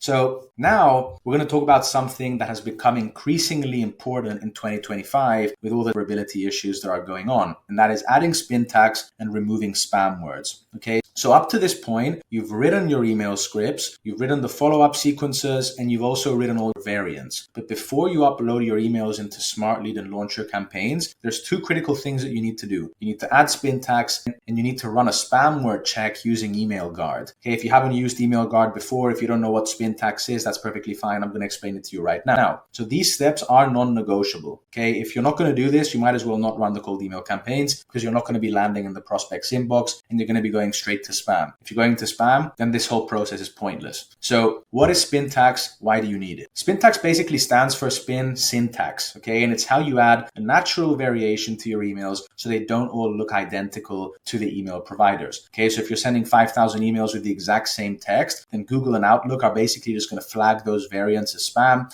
and you're going to land in the spam folder or the promotion folder, okay, no matter how clean your infrastructure is. And Spintax solves this problem. So the reason why Spintax works so well is because it makes every email slightly different. It's harder to detect that it's mass outreach. It improves deliverability, it reduces your risk of landing in spam, and it also makes your campaigns look a bit more human to the email providers. Now, this is especially important if you're scaling with tens or hundreds of inboxes and you're sending tens of thousands or hundreds of thousands of emails per day. So what does Spintax actually look like? So Spintax just works by creating rotating phrases, so basically alternatives for words and phrases using these curly brackets and pipes. So here's what a simple example looks like. Without Spintax, the variant would say, "Hey, first name, are you struggling to book qualified sales calls?" With Spintax, you can see that for the word hey, we can now say hi and hello, which is basically the same thing, but we use these curly brackets and a straight line in between. And we're doing the same thing for the word struggling, where we're changing it with finding it difficult. So you can see that the sentence still makes sense. Are you finding it difficult to book calls? Are you struggling to book calls? And then we do the same thing with every single word in every sentence. And typically you want to spin at least 3 to 4 words per sentence in the exact same way that I'm showing you right here. So now, each time you're sending an email, your sending tool, which in this case is going to be Smartlead, is going to choose one of the options inside the brackets. So every version is going to be slightly different. Now, I would recommend that you start doing this manually just so you can understand how it works. But if you don't want to do it manually, you just want to use ChatGPT to do it. And if you just go into ChatGPT, into Explore GPTs, and you write the word Spintax, you can just choose one of the below. However, you need to double check everything that ChatGPT outputs, just in case some of the words don't make sense. You need to make sure that every alternative phrase or word makes sense with every alternative phrase or word. So I'll give you an example. The word finding it difficult needs to make sense with both generate and book. Okay, you don't want every single word basically needs to make sense with every single word that's in the email, or else you're going to have specific variations that might not work that well. Once again, you can do this through ChatGPT. All you need to do is just paste the raw email in ChatGPT. ChatGPT is then going to randomize the words and the phrases. It's going to return to you a Spintax variant, and you have to test these out and see what works best for you, and then just double check everything. And then once you do that, you can copy and paste that version into Smartlead, and it's simple. One more thing you need to do is you also need to run a spam word check with Email Guard. So once you've added the Spintax to your email, the next step is to run your email through a spam checker. Okay, so even with great scripts and whatever, your email might still contain words or phrases that trigger spam filters, especially if you're using aggressive CTAs, salesy language, or just words like free, guarantee, discount, profit, or even just overly used phrases in mass outreach, okay? And the reason why this is so important is because even 1 to 2 trigger words can get your email flagged. So if you don't know what Email Guard is and how to use it, just go to emailguard.io, and you want to come to the content spam checker once you make an account. And then all you need to do is just copy and paste your Spintax variant in this search box, and then just press check email content for spam. And then Email Guard is going to tell you your spam score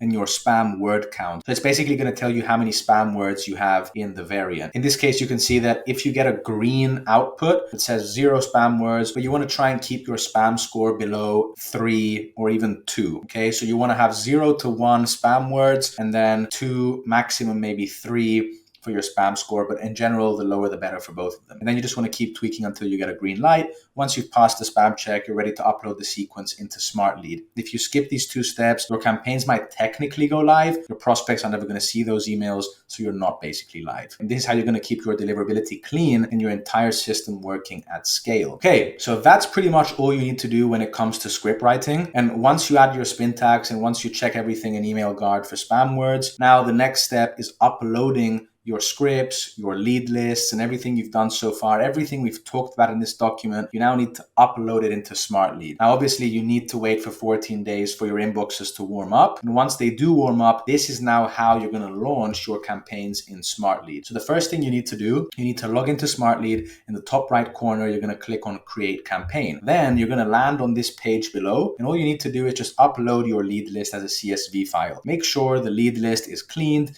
it's verified, and then if you were able to enrich it using Clay, if you decided to go down that route, then fair enough, good for you. And then just upload the CSV file. Now the next step is to upload your scripts. Okay, by now you should have a 3-step sequence that is A/B tested, that is Spintax, that is spam word checked. You need to make sure that your scripts are perfect, and then if that's the case, you can proceed to add them into your campaign as shown below. So in the left column, you can see all your variants in the sequence. Make sure to add 3 days in between each step of the sequence, and then just click on add variants to add however many variants you have. I recommend having at least 3 for the first step, at least 2 for the second step, and then 1 to 2 variants for the third step is fine. In the top box right here, you're just going to add your subject line, and then at the bottom, you're just going to add the actual email. And then once you do that, you're just going to click on save and next, and you're going to come to this page right here, which is called the schedule settings section. And the first thing you need to do is you need to add your time zone at the top. Only send emails from Monday to Friday. Start sending between 7:30 and 8:30 a.m. Stop sending between 7:30 and 8:30 p.m. Make sure that an email is sent every 20 to 25 minutes. So you can see here that based on the amount of time that I'm going to be sending emails from, if I'm sending an email every 20 minutes, 36 triggers are going to be sent per day. One thing that's important here is that you want to have more triggers than you are going to be sending emails per email account per day. Because if you want to send, for example, 50 emails a day, but you have 30 triggers, you're only going to be able to send 30. So make sure that you set this to an email will be sent every 20 minutes, and that's fine because we're not going to be sending more than 36 emails per day. Now for the campaign start date, you just put the date that you want to start your campaign,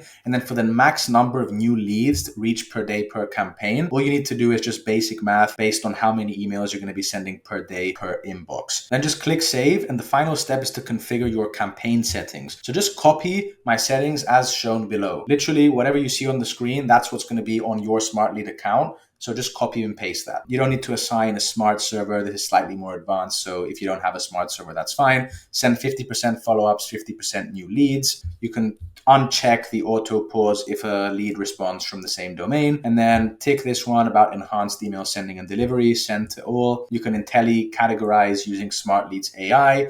Information request, out of office, interested, meeting request, and not interested. This just means that Smartlead is going to automatically categorize all the responses that you receive for you. And then something that's crucial here is to check automatically restart AI categorized out of office when lead returns. So what this means is that if you send an email to a prospect and you get an out of office reply saying that I'm going to be back in the office in 7 days, Smartlead is going to automatically send an email to that prospect in 7 days. The next step is to add a high bounce rate auto protection. So essentially, if one of your mailboxes has higher than 4% bounce rate, it's just going to auto pause. Okay, so put this at 4%, and there you have it. Once you do that, all you need to do is just press start campaign. So actually, when you do press save here, you're going to come to the final review section when you can actually look at what the scripts look like when they're going to be sent out to your prospects. Make sure that everything makes sense. Make sure you don't have links in your emails.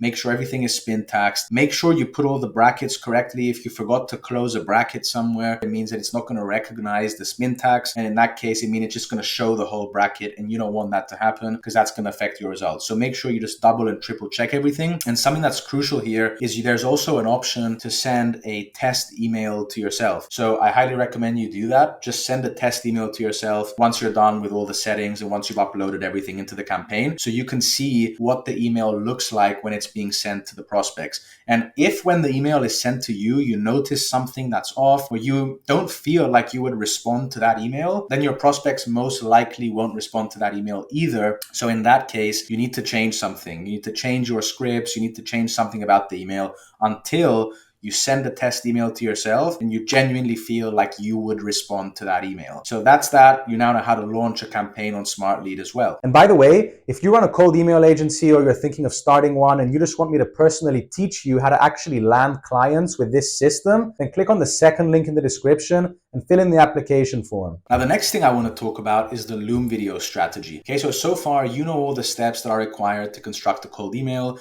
Now we're going to go over some strategies that you can use to your advantage when recording Loom videos, how to share them with your prospects, how to follow up with prospects if they don't reply to your initial message with the video. Something that's super important here is to ask for permission to send the email. And I'm going to show you how to ask for permission. Do not record a single Loom video unless you get a reply back to your initial email saying that the prospect actually wants to see the video. That's when you're going to record it. And I'll tell you why this works. There's two specific reasons. First of all, people are much more likely to view the video if you ask to send it over instead of just sending it up front. And it makes sense when you think about it because someone is definitely going to be more excited to watch something when there's curiosity and anticipation leading up to it. And then second, asking if they want to see the video works because it means that you only need to make videos for the people that ask for one. Okay, so instead of making a video and just sending it to 1,000 or even 10,000 people in your campaign, you only make a tailored video for the 10 to 15 people that actually reply out of those 1,000 people. Let's say that a prospect responds to your initial email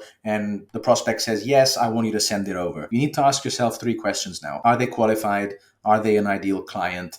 Does it look like they would have the budget if they were to be interested in my service after I send the video? So if the prospect checks all 3 boxes, then go ahead and make the video. Now it goes without saying, you can't know 100% if they would have the budget, but you can know if they're qualified and if they're an ideal client. Because sometimes when you build the lead list, there will be a small percentage of leads in that list that are not extremely qualified. There are some inaccuracies that you can't avoid. So just do your manual research once you get an initial response. And if they're not qualified, just don't send the video. If they are and you would want to work with them, and make the video. Here's how you actually ask for permission to send the Loom video. So in your initial email that we already explained, in your CTA, you can end with something like, mind if I share a quick video explaining further? I'm not going to go through all the examples. Feel free to pause the video and just read through them. But essentially the idea of the Loom video, so let's say I'm a website company and I work with real estate companies and I make websites for them. I could write an email saying, hey, Mr. Real Estate Founder, I noticed that on your website, you have a couple of things that are costing you potential deals, or you have a couple of features that are lowering your conversions. I recorded a quick video for you explaining a couple of things that I would improve on your website to improve your conversions. I made a quick video on it. Can I send it over? And that's how this Loom video strategy comes into play. So you're writing your initial email as normal, but instead of ending with,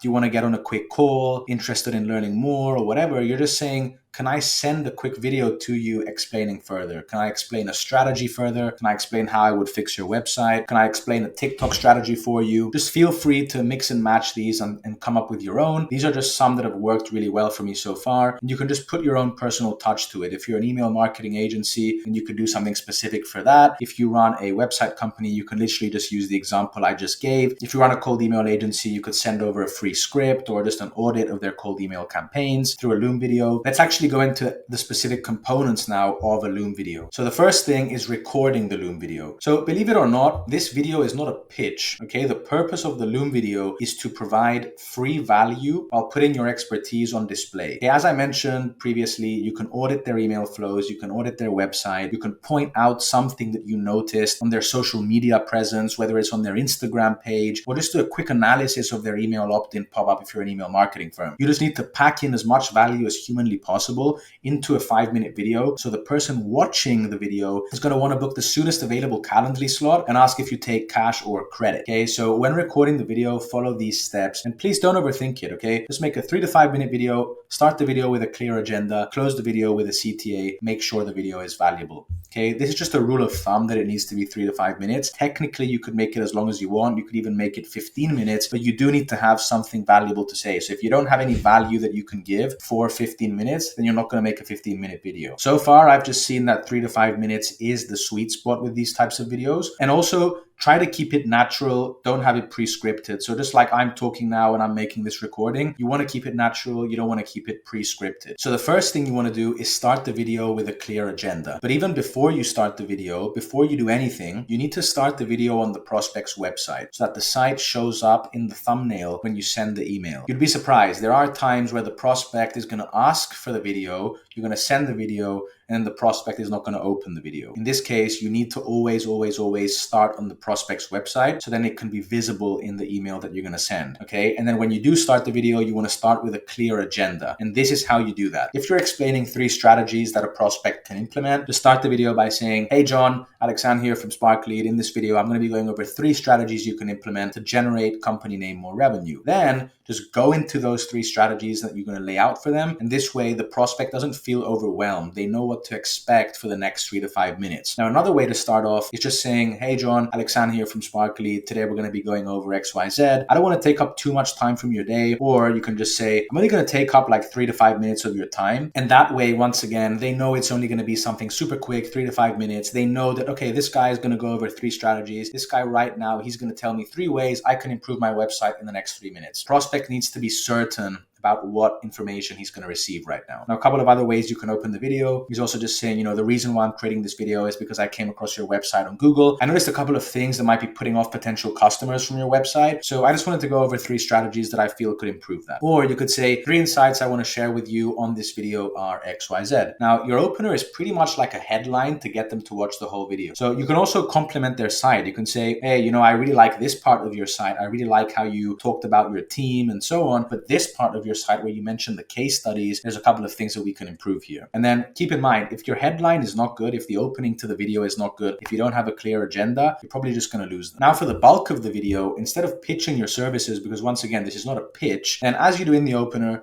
you're just going to focus the video fully on actionable strategies. You're going to dive into all the things that you said in the opener. And of course, the end goal is to get a call booked. But now by providing all this free value in the body, you prove that you know what you're talking about and you're going to earn their trust. So you're going to use the middle of the video, which is probably going to be around 4 minutes maybe. You're going to use that time to go into more detail on those 3 strategies that you introduced at the beginning of the video. Now, one thing that's extremely important here is that if you talk about improving their website in the email, make sure that in the headline of the Loom video, you mention improving their website, and then mention that in the body of the video, you're actually going over 3 strategies they can use to improve their website. Never say that you're going to make a video about one thing and then you make the video about something else. So make sure you're always making a video and talking specifically about the thing that you mentioned in the email. You then record the body of the video, and now we have to end the video. So before you end, you need to make sure, just like we do with the email, the same thing with the video now. You need to make sure they have a clear next step. They know exactly what to do. And to do this effectively, you just need to wrap up the video with a call to action. So just like you'd pitch the call in the email, you're now going to pitch the call in the video. Now, keep in mind, if you just say, let me know if this video was valuable to you, thank you, that's not good enough. No one's going to take a next step if you just say, let me know if this was good. What you do need to say is,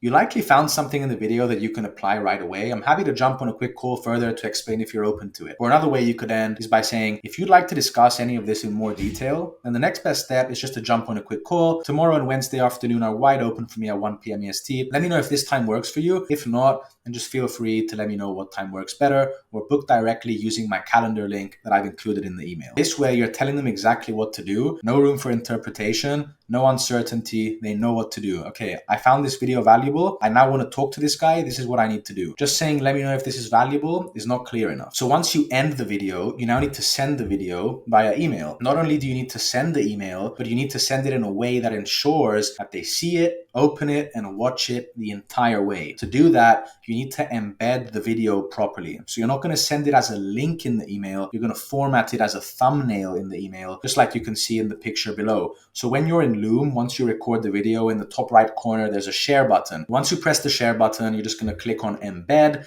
as you can see in the screenshot. Copy the GIF thumbnail, and you're just going to paste it in your email, and it's going to look something like this. This is an actual screenshot of a Loom video that I created, and you can see that I'm on the prospect's website. You can see my face in the left corner, and it is super important to have your face on the website because they also need to know that there's actually a human behind all the talking. The other thing that's important is the title of the Loom video. So you can see here I have strategy for an L, watch video. Other titles you can use are just for Alexan, strategies for Sparklead, Sparklead audit, audit for Sparklead, or just something similar, something that actually says what the video is about, and don't just put a generic title. So this just adds an extra step of personalization. If you don't know how to add a title on Loom, you just click on the text above the video once you record it, and then that's going to let you to rename it. Now, another thing about the email containing the embedded video is that you need to make sure that all the text that you're going to include is above the thumbnail, okay? And some quick messages you can include are just like, here's the custom video I made for you breaking down 3 strategies about your website. Just click on the thumbnail below to use it. There's a couple of other examples here. You can just go through them. They all work really well. And always make sure to tie back the messaging to your initial email conversation. So once again, whatever you talked about in the initial email, make sure that now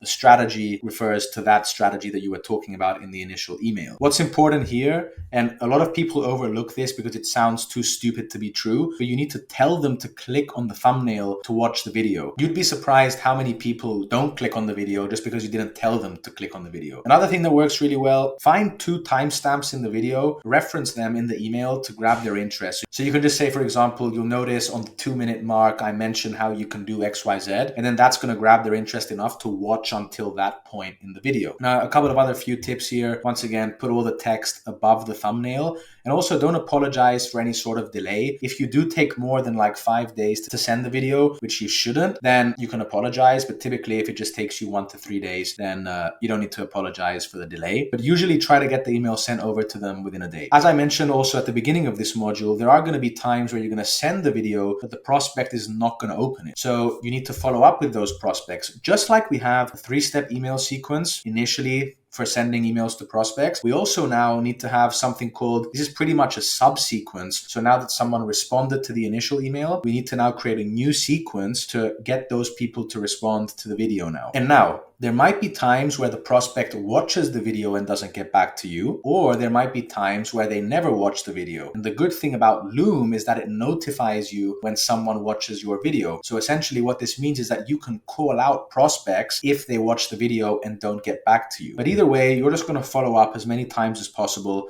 until you get a reply. It's better for you to get a no, I'm not interested, than for you not to know at all. So you're just going to reply until you get a yes or a no. Here are some follow-ups you can use. I'm just going to read 1 or 2 of them. Were you able to implement the strategy I referenced in the video? How did it work? If you have any questions, let's jump on a call. Or I look forward to hearing what you were able to implement from the strategies I discussed in the video. Now, if they haven't viewed the video, you can just say, I noticed you haven't viewed the video yet. Once you see it, just let me know which strategy you found most useful and let me know how it goes testing it out at company name. Happy to hop on a quick call to show you how to implement this because as I said, Loom tracks this, so you will know if they haven't watched the video. And then something that is an extremely powerful follow-up that doesn't look like a powerful follow-up is just to send the detective emoji. It works, although it is important to mention that it's not going to work on everyone. If you're reaching out to more sophisticated prospects in massive companies, some of them don't really like this informal conversation. But if you're just reaching out to younger agency owners or the smaller companies, some people are just more chilled out and they just find it pretty funny. So they're going to respond to you. But either way, you just need to do whatever it takes to get a response. And then I can guarantee that you're going to start booking calls left, right, and center using this strategy. Now, if you send all the follow-ups and at some point, because you're not going to follow up indefinitely, if you send 5 follow-ups, 10 follow-ups, and then the prospect still doesn't respond, you can just say something along the lines of, I'm pausing communication for now. However, if for some reason you are interested in improving your website's conversions, then just shoot me a message and let me know when would be a better time to connect. All the templates that I'm giving you guys from top to bottom in this document are proven, they're tested. You can just get them and you can plug them into your campaigns and they're going to work. So the conclusion here is that the entire purpose of the Loom video is just to get prospects interested in what you're selling. You never make an email right at the beginning. You just send the initial email talking about a certain strategy and then you ask for permission. If you get a yes, you then record the video. And the good thing about Loom videos is that when someone responds after you send the video, if they say that I am interested, they are going to be extremely qualified, high intent calls that have a much higher chance of closing compared to calls that just come from a regular cold email. Make sure to use actionable strategies in the Loom itself. Don't make it a sales pitch. Don't try to hide information from them. Don't try to do anything that makes it salesy. Don't try to say how great your service is or anything. Just format it properly properly, just talk straight value, tell them exactly what they want to know. And if what you're talking about is genuinely valuable, they will be interested to get on a call with you. And then when they do get on a call with you, you've pretty much done half the sale in the Loom video. Now, the next strategy I want to talk about is the one-liner. Okay, this is a strategy that we've recently started to implement in our cold email campaigns, and it's been yielding some great results. We started using it after noticing that Google and Outlook were tightening up even more on deliverability, and it was clear that they're just basically pushing cold emailers to opt for shorter scripts. It's slightly different to any other cold email sequence and variant that I've showed you so far in this document, because up to now I've just showed you how to start your sequences with the normal who you are, or just talking about pain points, challenges, dreams, and outcomes, and so on. But this one-liner, it just goes completely against the current, and it flips that strategy completely on the head, because this just feels like a normal human interaction, and you're not really giving away the secrets and your formulas in the first email. So in this case, we're just using the first email as a way to ask a super simple but extremely relevant question, and then use the second email to make the pitch with the aim of booking a call. So I'll tell you why this works. People, especially in 2025, are overwhelmed with dozens of salesy emails, okay? They know what's coming the moment they see the words, we help businesses, we help Google Ads agencies, and so on. So when you lead with a single high-level question, it does a few things. It doesn't look like a sales email. It goes under the spam radar. It feels like someone is just asking something out of curiosity without really, you can't really understand if they're trying to sell something. And it also invites a conversation. And that's what makes it so powerful. I'll give you an example. This is what you could say. Hey, first name, do you have a sales team in place at company name? That's it. One line, no intro, no CTA. Now, the first thing that the prospect is going to think to themselves is, why are they asking this? And what they would reply is, yep, we do. Why? And then that's where you're going to come in and you're going to say, we help sales teams at company name like yours double their outbound results using our smart prospecting framework, blah, blah, blah. You're just going to basically pitch the offer once they respond and they say yes. We're not listing anything about who we are, what we do, or how we can help. We're just asking a very simple question to spark a conversation and to get the prospect to respond to the email with a simple yes. And then from there, you can send over your email responding with a pitch, your case study, and everything you do to get them on a call. And the whole point of this is just to put out a feeler to see if we can spark a conversation using a basic high-level question. I'll give you a second example for hiring help for agencies. Hey, first name, are you hiring any media buyers right now? And then the prospect is either going to say yes or no. And then you're going to respond with, we help agencies hire top-tier, pre-vetted media buyers without spending weeks sifting through Upwork or job boards. Let me know if that's something you want to help with. And then if you can't get a response, then you follow up with email 2, which is going to contain your offer, and it gives you a second chance to really pitch your services as well. Now, you can do this for almost any niche out there. Just swap in a relevant high-level qualifier for email 1. Do you run paid ads for company name internally? Are you still handling content creation in-house? Are you happy with your current lead flow? Do you offer online memberships or just in person? Are you the best person to speak with about growth at company name? So just think about your offer as the secret formula, and you're preserving that for the second email. You're not going to give that away in the first email. So here's how it goes. High level question, and then in email 2, if you don't get a response, you just follow up with what the actual offer is. And even if you do get a response, then obviously you're going to pitch the offer as well. So use this one-liner wisely. Not a lot of people know about this. It's been working really well. And you're also going to be covered deliverability wise, which is something that a lot of cold emailers are struggling with in 2025. So let's dive into the next section. 4 different angles for script writing. So as you can notice, the past 2 or 3 modules, these are just bonus strategies to spicing up your script writing, just so that you don't go down the normal route that I explained right at the beginning. So the first angle is the Loom video angle. I'm not going to go into too much detail because I already explained this in depth, but one creative angle that is slightly out of the box that you can use is the Loom video angle. And then once again, the only way that you would ask for permission is by saying, mind if I share a quick video explaining how this system works? Feel free to pause the video and read through this. I'm just not going to stop here because I already explained it. The second angle is the one sentence cold email, which I also explained. And then the third angle is the case study. So here you would say something like, hey, first name, as the founder of Smartlead, I'd imagine you're looking for more lead flow at all times. We recently booked 27 calls for Leadbird with an organic YouTube strategy, adding 135,000 in new revenue for them. Based on your offer, I was thinking we could do something similar for you. Open to learning more? Or you could go for something even more case study specific where you're just leading with the case study. Hey, first name, we recently helped past similar client add 135,000 in new revenue within 45 days by leveraging organic YouTube content. And I had a few ideas to help you do the same. Open to learning more? So here you're basically leveraging your case studies. If you have an extremely powerful case study, then you have to use that, leverage that, because these angles work really well. Now, the fourth angle is the direct pitch. So you could say something like, hey, Alexander, won't waste your time with AI personalization. So here's the pitch. We can add 135,000 in new revenue to your business from your email list this month, 100% guaranteed, or you don't pay. Our similar client recently signed 37 new clients and realized 148,000 with the email system we designed for them. Open to hearing how we can help you do the same. So this is a direct pitch. It is more salesy than all the other variants, and you could definitely try it out. But in 2025, where spam filters are more aggressive and so on, and people are more resistant to cold emails, this might not work as well as the case study variant or the one-liner or the Loom video. But if you want to try it out, then I've just put it here, and it could definitely be useful depending on your niche as well. These are the 21 modules that I wanted to take you guys through. You now know how to do everything from infrastructure, targeting to script writing. Now comes to the best part that I'm sure you guys have all been waiting for, which is the secret bonus module. So the secret bonus module is your own proven plug and play script templates. So you've got the full system now, and I wanted to wrap things up by giving you the exact templates you can use to start generating replies from day one. These are plug and play script frameworks, and all you need to do is swap in your details, personalize them based on your niche, and launch campaigns. We've tested hundreds of email frameworks, and these ones that I'm about to show you are the ones that always work across a variety of industries, verticals, and offers. So the first template for email one is the free resource for company name. In other words, the lead magnet angle. This is what it looks like. First name created a lead magnet for company name covering the mechanism that we use to help client name generate result in just a specific time frame. Want me to send it over? So this is what it would look like if you switch out those variants for your own offer. Alexander created a short video for Gymbox covering the same strategy we use to help Pure Gym, bringing 30 new members in under 3 weeks. Want me to send it over? This works really well because you're offering value before asking for anything else. Now, the second template you can use is the risk reversal dream outcome. So in this case, and I'll just skip to the example, you would say, Alexander, interested in generating 20 plus new gym signups for Gymbox this month